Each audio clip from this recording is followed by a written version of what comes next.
आज पवित्र बारिपदा मयूरभंज जिलार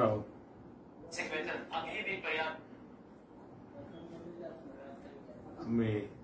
सहर भितरे राम बाबूंकर गृह एठी गतकाली संध्यार प्रवचन शेष हवा परे एठी आमे रात्रि यापन करिछु एवं आज ओली रे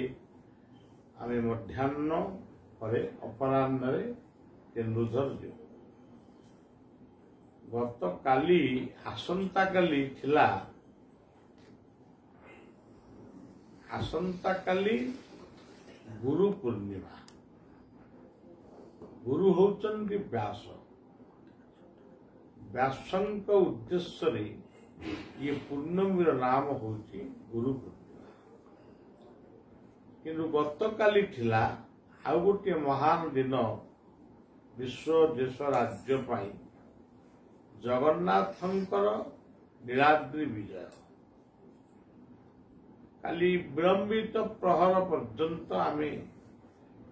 आमर कार्यक्रम शेष परे आमे से कार्यटी को देखुलु बलदेव महाप्रभु चली जाइथिले सिंहासन सुभद्रा माता जाइथिले सुदर्शन भी जाइथिले मदन मोहन भी जाइथिले केवल जगन्नाथंकर पहुंडी चलला से जा हो केवल आनंद पाई ये सब कथा सृष्टि जमती आमर पश्चिम ओडिशा रे शिव पार्वती विवाह यह केवल गोटे आनंद पाई सृष्टि सी आनंद भितरे आमे शिवंकर पूजन करी आमे शिव कृपा मां शक्तिंकर कृपा आमे लाभ करिबा सेमती प्रत्येक वर्ष ये जो रथयात्रा टी अनुष्ठित होउची 9 दिन पे आसुची किंतु प्राय 12-13 दिन ठाकुरंकर रास्तारी तारीख प्रत्येक वर्ष एका भलिया लीला लक्ष्मी अभिमान करिवे से रथ काठ भांगिवे पुणी जगन्नाथ मंदिर को गला बेले लक्ष्मी कबाट देवे सब कौन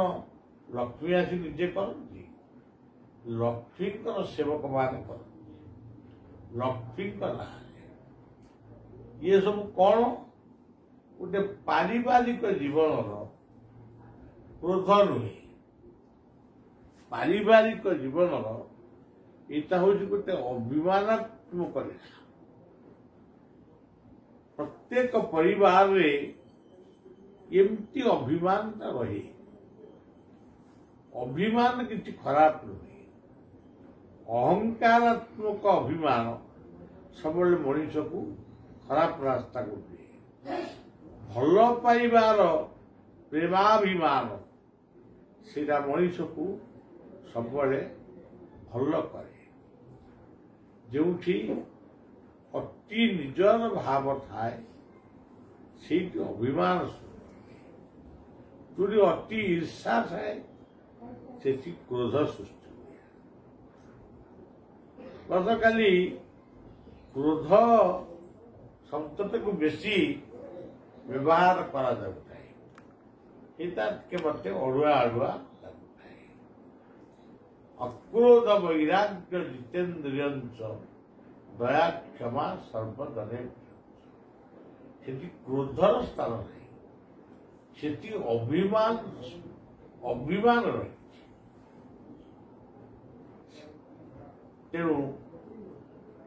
आसंता काली जो व्यास पूर्णिमा हम ये व्यास पूर्णिमा रे आमे श्लोकटी पढ़ू व्यासाय विष्णु रूपाय माने आमे व्यास को विष्णु रूप पूजा से व्यासन को केमिति वर्णना करा जाइछि अजतोर्वदन ब्रह्मा ताकर चारि चारि मुंड रही किंतु से होती एक मुंडिया ब्रह्मा ताकर चारि हाथ नहीं दिबाहुर पराहरी दुईटी हाथ किंतु से चारि हाथिया विष्णु को भरी पूजा कर कपाल तृतीय नयन नहीं ये दुई आख्या से होती शिव यही श्लोकरू परवर्ती श्लोकटी आसी गुरु ब्रह्मा गुरु विष्णु गुरुदेव महेश्वर गुरु साक्षात परम ब्रह्म तस्मै श्री जगन्नाथंकर जेते स्तुति अच्छी गोटे स्तुति अत्यंत प्रिय जहाँ गीतार लिखाई परं ब्रह्म परं धाम पवित्रं शाश्वतं दिव्यं आदिदेवं भजं से होती एकमात्र सृष्टिर पुरुषोत्तम पुरीर श्रीक्षेत्र को कहुई पुरुषोत्तम सर्वरहस्य पुरुषोत्तम देवन जाना गीतार 15 अध्याय ये पुरुषोत्तम वर्णना आमे जहा माने पुरुषोत्तम कहवा यहाँ गोटे भाव राज्य कि प्रकृत पुरुषोत्तम होती श्री परम ब्रह्म परमात्मा अनार्य तेणु निरापाई किए आसीचंती ताको आमे पुरुषोत्तम बोली कहू जो सद्गुरु मान को आमे पुरुषोत्तम कहू से हमको जानवा हम से स्वयं पुरुषोत्तम नहले भी जुग पुरुषोत्तम ये जुग पर जहाँ दरकार से कथा तो काली पवित्र दिनटी को समस्ते सुंदर भाव सात्विक भोजन पालन करेंगे निजर पिता माता गुरु गुरुजन मान को प्रणाम करेंगे एवं समस्त काली वर्षा दिन जेहेतु धीरे धीरे अपतरी जाऊँगी तेणु 5टी वृक्ष पुरुषोत्तम नाम 5टी फूलकुंड हो 5टी तुलसी वृक्ष हो कि 5टी जेकोसी वृक्ष हो लगे आउ बंधेबे ताले व्यास पूर्णिमा सार्थक हो सबु गुरु उद्देश्य ये जो गुरु ब्रह्मा ब्रह्मा जदि जड़े ताले मो गुरु ब्रह्मा समस्त गुरु मान ब्रह्मा मो गुरु विष्णु समस्त गुरु मान विष्णु मो गुरु शिव समस्त गुरु मान शिव मो गुरु साक्षात परम ब्रह्म समस्त गुरु विषय तेणु मन्नाथ श्री जगत गुरु पदात्मा सर्वभूतात्मा तस्मै श्री गुरु गुरवे तेणु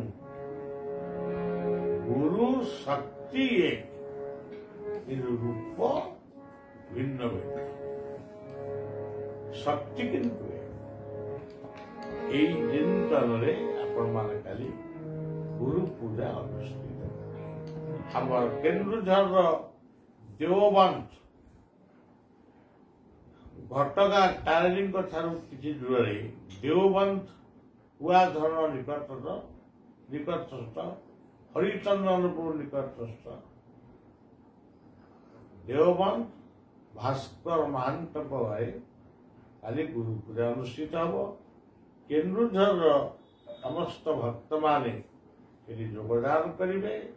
ମା ତାରିଣୀଙ୍କ ପାଖରେ ନୂଆ ଆଶ୍ରମଟିଏ ହେଇଛି, ସେ ଆଶ୍ରମଟି ମଧ୍ୟ ଉଦ୍ଘାଟନ ହେବ। ଶେଷରେ ମା ତାରିଣୀ, ଜଗତଜନନୀ ମା ତାରିଣୀକୁ ପ୍ରଣାମ ଜଣାଉଛି, ଏଠି ମା ଅମ୍ବିକାଙ୍କୁ ପ୍ରଣାମ ଜଣାଉଛି ଏବଂ ସମସ୍ତେ ସମସ୍ତଙ୍କର ଜନ୍ମଦାତ୍ରୀ ମା, ଆଈ ମା, ମାଉସୀ ମା, ପିଉସୀ ମା, ଏ ସମସ୍ତଙ୍କୁ ମାତୃ ଜ୍ଞାନରେ ପ୍ରଣାମ ଜଣାନ୍ତୁ। ସେଇଭଳି ନିଜ ବାପା, ଅଜା, ମାମୁଁ ଘର ଅଜା, ମାମୁଁ ମାଇଁ ସମସ୍ତଙ୍କୁ ଟିକେ ସ୍ମରଣ କରନ୍ତୁ, ପ୍ରଣାମ ଜଣାନ୍ତୁ। ତାହେଲେ ଜୀବନରେ ଆମେ କିଛି କୃପା ଲାଭ କରିବା। ଜୟ ଗୁରୁ, ଜୟ ଗୁରୁ, ଜୟ ଗୁରୁ। ଓମ୍ ଶାନ୍ତି ଶାନ୍ତି।